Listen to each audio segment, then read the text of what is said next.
I always think a capital model is a bad name for it because it's principally used for capital assessment, but it's so much more than that. I prefer to call it a risk model because what it is really it's a holistic model of the risk of the business. You're listening to Rethinking Insurance, a podcast series from Willis Towers Watson, where we discuss the issues facing P&C, life, and composite insurers around the globe, as well as exploring the latest tools, techniques, and innovations that will help you to rethink insurance. Hello, and welcome to Talking Technology. I'm your host, Charlie Smolchuk, and in Talking Technology, we explore the wide range of technology issues facing insurers, from AI and data science through to open source solutions and cybersecurity. And we look at how we are helping our clients to tackle these issues. Welcome to another episode of Talking Technology, a WTW podcast. Today, we will be covering PC capital modeling and some of the themes and trends that's going on in the industry. I am thrilled to be joined by Chris Bird, who is our global leader for the PC capital modeling proposition and practice, as well as Charlie Carwin, who is our America's proposition leader for the PC capital modeling. So welcome to you both. Hi. I always kick these off with a little bit of a random question just to get things going. So I know I haven't given you any pre-warning on this, but let's talk about superheroes a little bit right now. My son's been watching some Spider-Man gaming stuff. So just to kick things off, you know what's coming. If you had a superhero power, what would that be? And maybe as a part B, would you apply it to your insurance practice? Probably not, but maybe with that, Chris, I'll start with you. I always thought live forever. Maybe not live forever, but I'd like to see in the future. I'd be fascinated to see what's going to happen to the world in 200 years' time. Not so different from mine. I think mine, I would love to be able to stop time.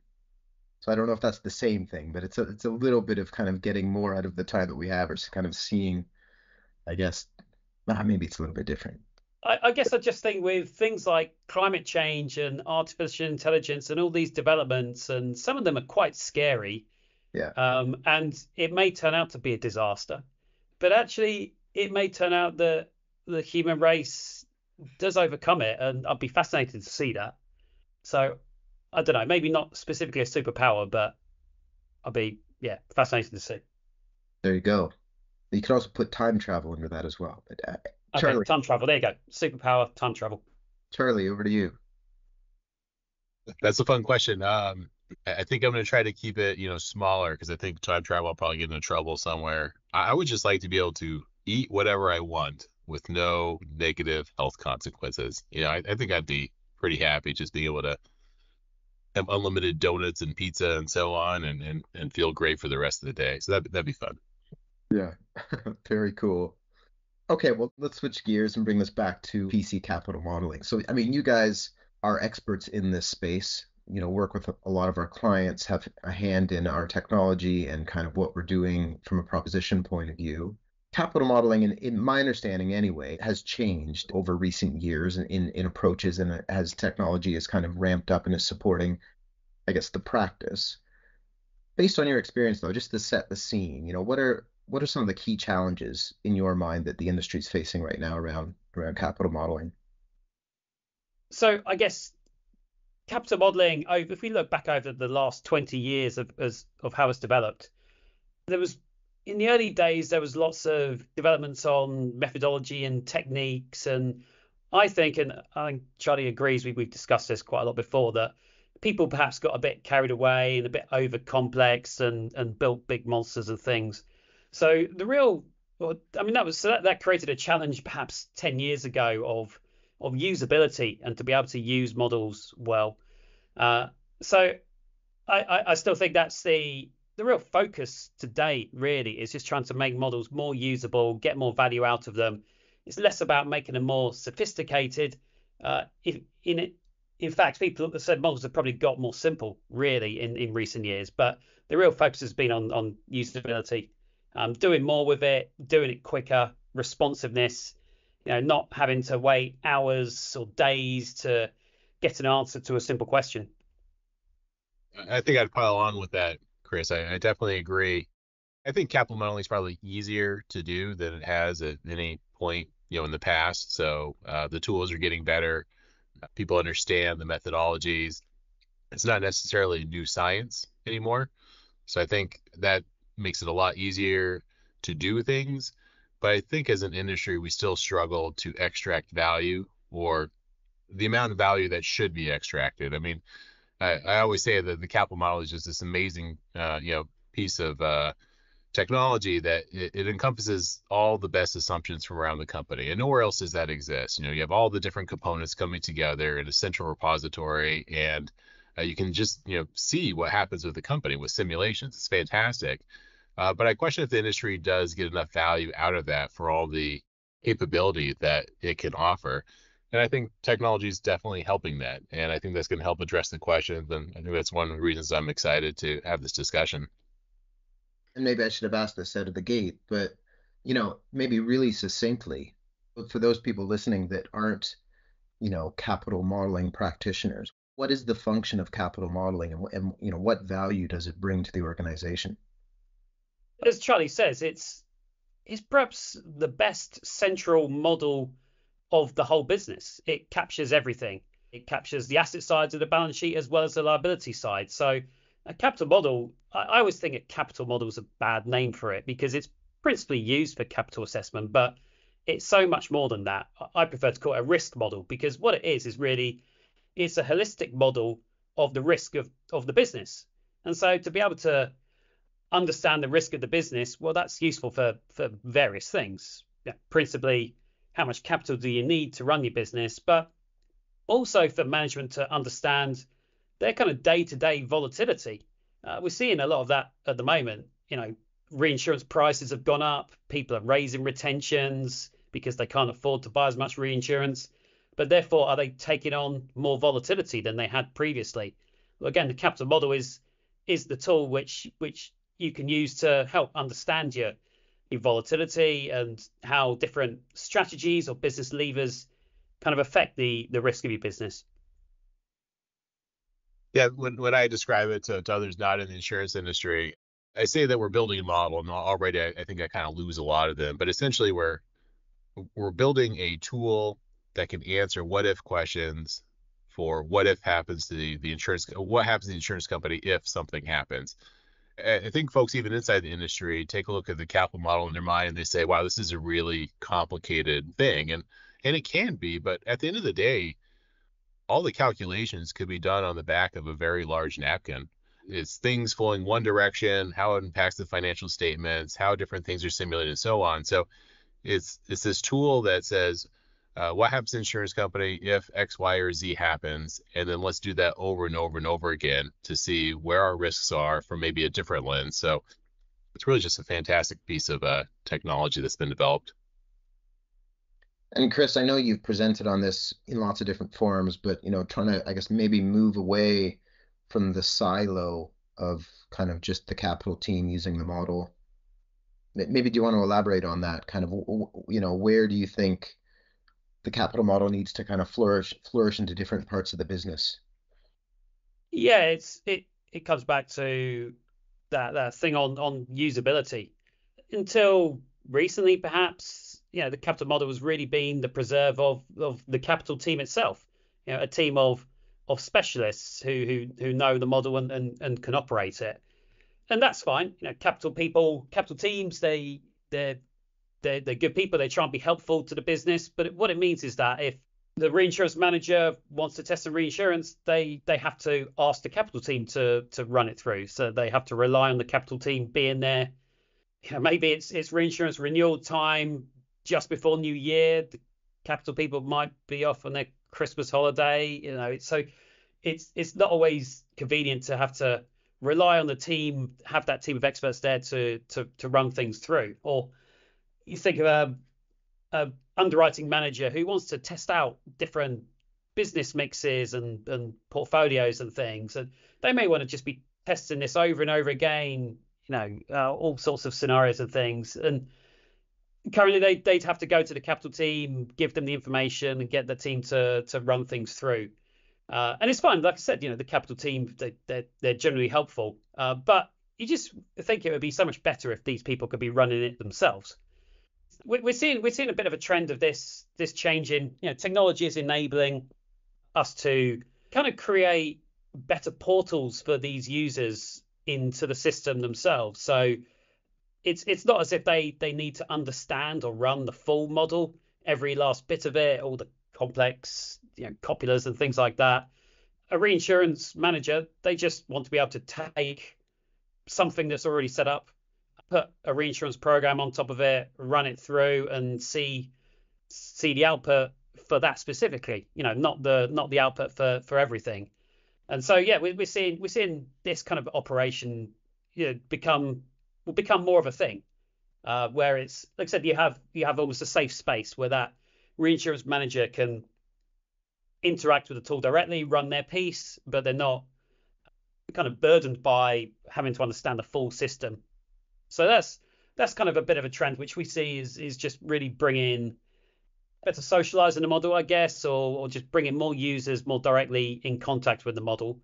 We're also seeing better connectivity as well between systems. So it's not just the reserving team sends their data to the capital team who runs it through, or the finance team sends their data to the capital team. Better connectivity between the systems so that finance machine can talk directly to the capital machine and pass the information back and forth between them. Some really interesting developments there to bring usability to the fore. I think it all kind of builds on perhaps recent trends. You go back over the last 5-10 years, there's been a lot of technology developments with cloud computing in particular, which has meant the models have got so much quicker. We can scale models to run over a lot of compute power. You're not just limited by the laptop in front of you. So models now run really, really quickly, principally because of what cloud technology's done. We've also had a lot of developments in automation. So it's not, you're not slowed down by humans checking data, crunching things and making errors. So both automation and cloud scalability has meant that just the capital model as a system can be used and run through far quicker than it used to be. The trend we're seeing now then is as I said, bringing in more users to use that. It's not just the capital people pressing the buttons of the machine. You can get these other business users and other systems also working directly with it. Do you think that, you talked a lot about technology there, which was great. This is a talking tech podcast. Do you think that the industry is now kind of waking up to the intrinsic power that's there now that we have the compute, now that the automation is there, now that, the usability is there? Is the industry shifting and saying, hey, actually, and I think Charlie, you kind of mentioned this, there's this model here that actually we can really use across the business, right? To run some really interesting what if scenarios, or if situation X happens, how's that going to affect our balance sheet? I think it's trending in that direction. I think we have a little ways to go. As Chris mentioned, we talk about this a lot, and we just had a couple of presentations and a blog post about the socialization of capital model. And to put it succinctly, it's other folks in the organization understanding and buying into the analytics produced by the capital model, and that's a pretty big ask to do. And everything that Chris mentioned as far as having other folks in the organization be able to get hands onto the capital model, that's a new way of approaching socialization. As Chris mentioned, the reinsurance team being able to see the assumptions and alter the assumptions and do their own what if type analysis, it naturally has a buy-in to the capital model. Same thing with the asset model, same thing with a lot of different experts around the business. So I do think it's trending in that direction, and it's all powered by technology. A lot of this stuff that we were talking about right now wouldn't be possible in the old ways of doing capital modeling or something that's not cloud enabled. So they go hand in hand. I think, as you sort of said in your question, there's an awareness thing. I think if we look regionally around the world, so capital modeling has been big in Europe in particular because of a regulatory drive. The capital model is what companies can use to calculate their regulatory capital.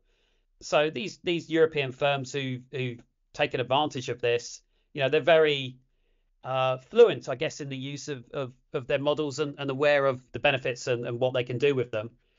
Now, it's interesting you compare to the US. There isn't that same regulatory drive, but certainly the big firms there all saw the benefits of capital models for understanding risk profiles and risk appetite and understanding controlling volatility and these kind of things.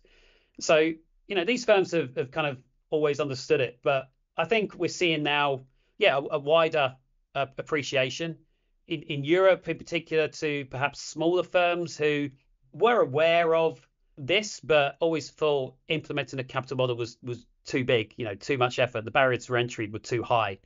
When again, now with technology, it's become a lot easier. So we're seeing smaller European firms taking it on and seeing that they can get the benefits from it. And similarly in the US as well, the smaller firms who might previously have thought we need to have a team of experts, well, they now realize that they can operate these things, these systems, and get benefits of it without having to have a big specialist team, just because they're just, again, the usability and easier to operate. So in your minds, there's a bit of a shift happening. So why WTW? Why should clients who are thinking about either I don't know if transformation is too big a word, but the way that they're transforming how they use the model or think about the model or how they're getting business benefit out of it, what can we offer as a company to help partner with insurers to get the value out of that part of the business?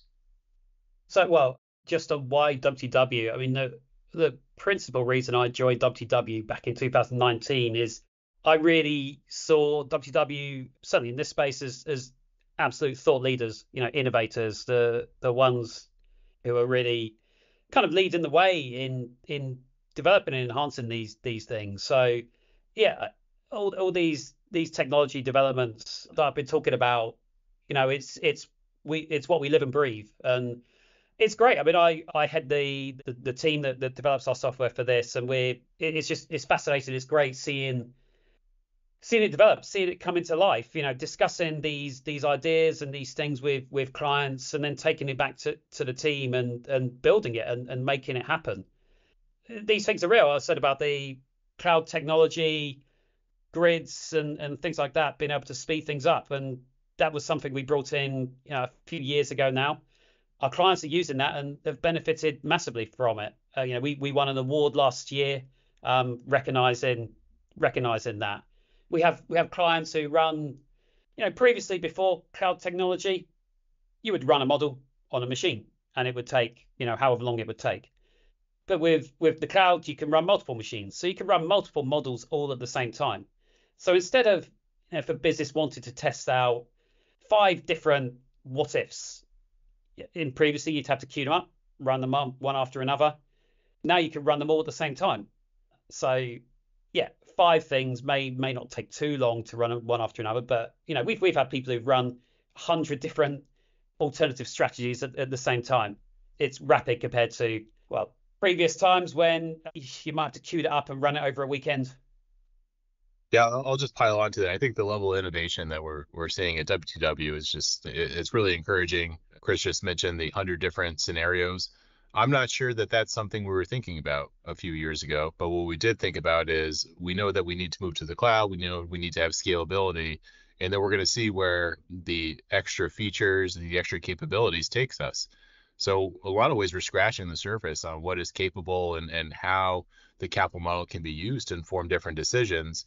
As the technology keeps getting better and better, it starts opening up new avenues that maybe hadn't been previously considered, but are going to be the way that folks approach capital modeling in the near future.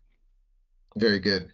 So if I can summarize, Charlie, maybe the capital model is like the all-you-can-eat model, and Chris, you use it to kind of see into the future, just linking it back to your superhero.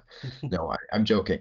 One of the things we haven't talked about, and it does seem to come up in a lot of the other kind of podcasts that I do, is the notion of open source and the impact that that's having on different areas of the business. Is that a factor in the capital modeling space, or how is that influencing how you're approaching work?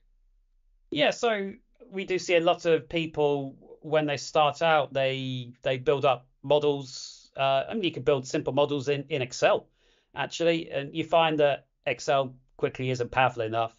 So then people move over to Python or R, which people come out of uni and they're very familiar with it. What you do see though is when you want to get to a proper system, proper industrial system, I guess, or a professional quality assured system, you need something more. Although there's plenty of people out there who can code in Python, actually there's few out there who can code in Python in these kind of detailed stochastic simulation models, Monte Carlo models, with all the memory efficiency of that. So it's not as easy as people may think. But yeah, you can build up models, and they're great for kind of testing and sandboxes and things like that.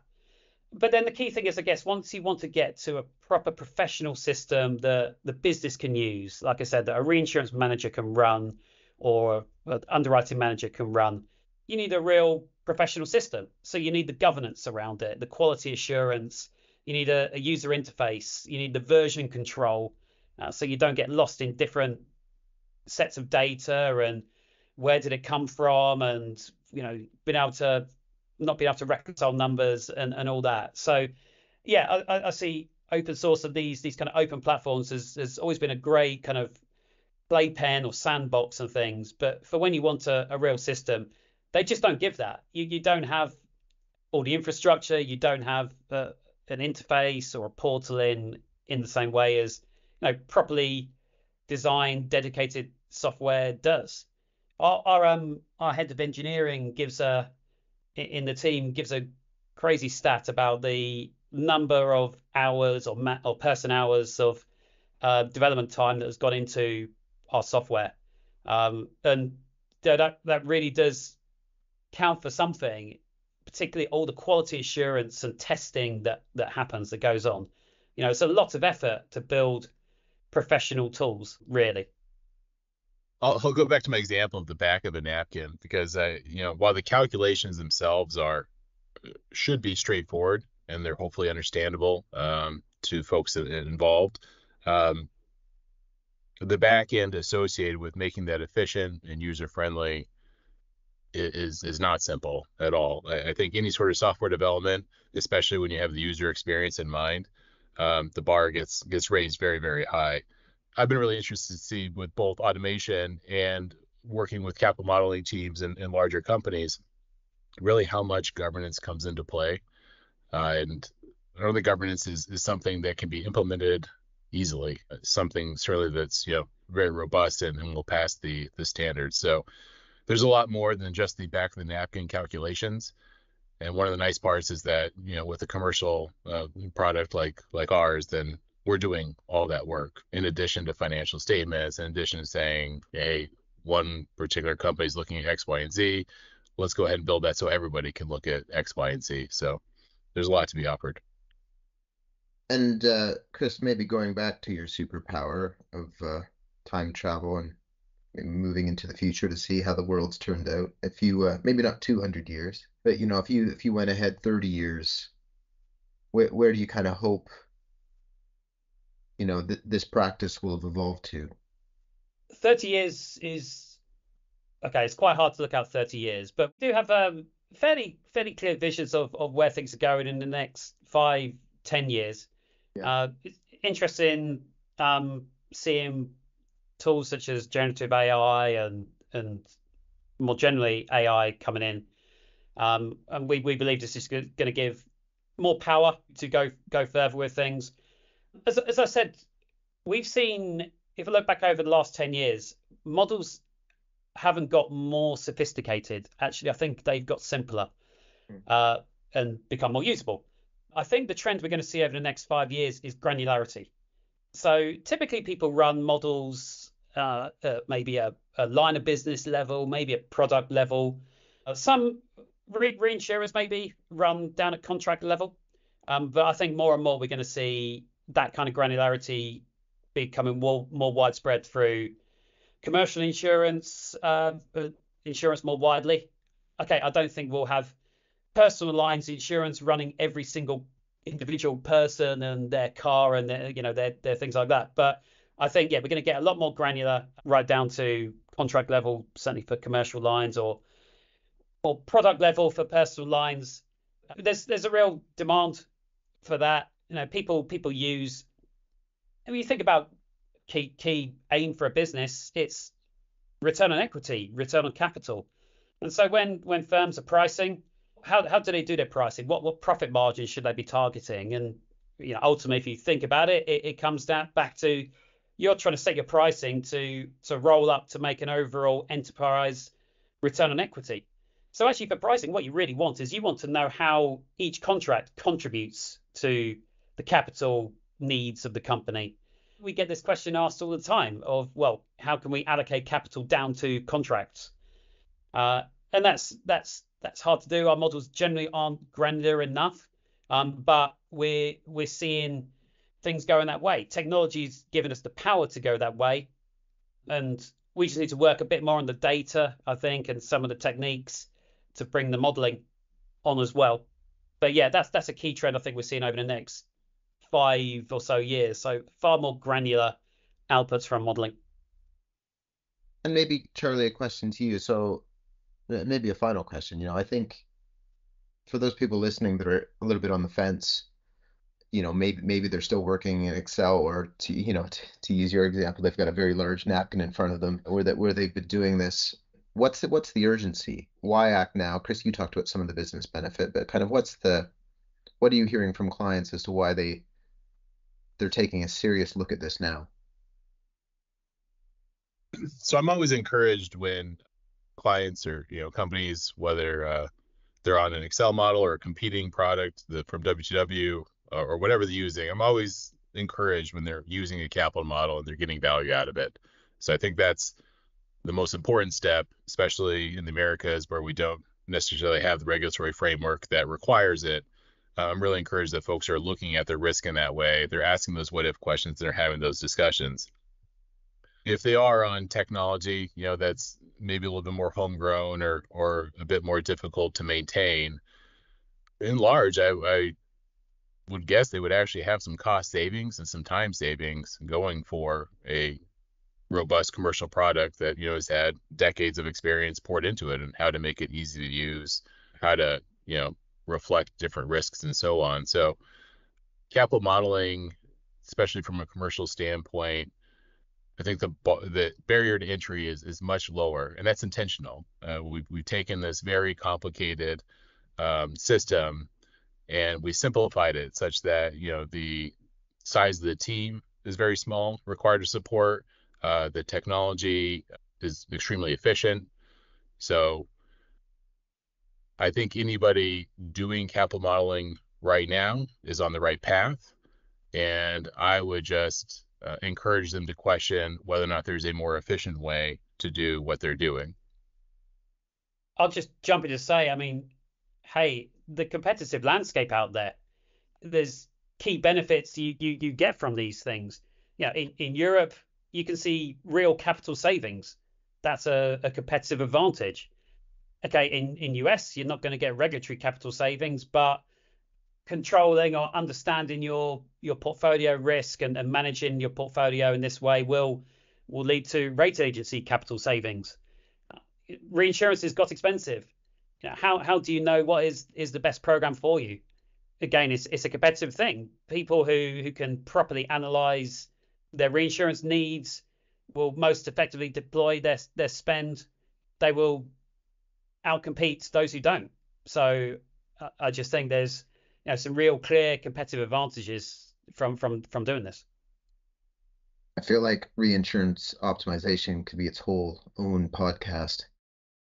Excellent. Well, I think we're out of time, but I would like to thank the both of you. I think it's been a really interesting and engaging discussion, and hope to have you back on another podcast in the future. Thanks very much. Thanks, Charlie. Thanks, Charlie. Thank you for joining us for this WTW podcast featuring the latest perspectives on the intersection of people, capital, and risk. For more information, visit the Insights section of WTWCO.com. This podcast is for general discussion and/or information only is not intended to be relied upon, and action based on or in connection with anything contained herein should not be taken without first obtaining specific advice from a suitably qualified professional.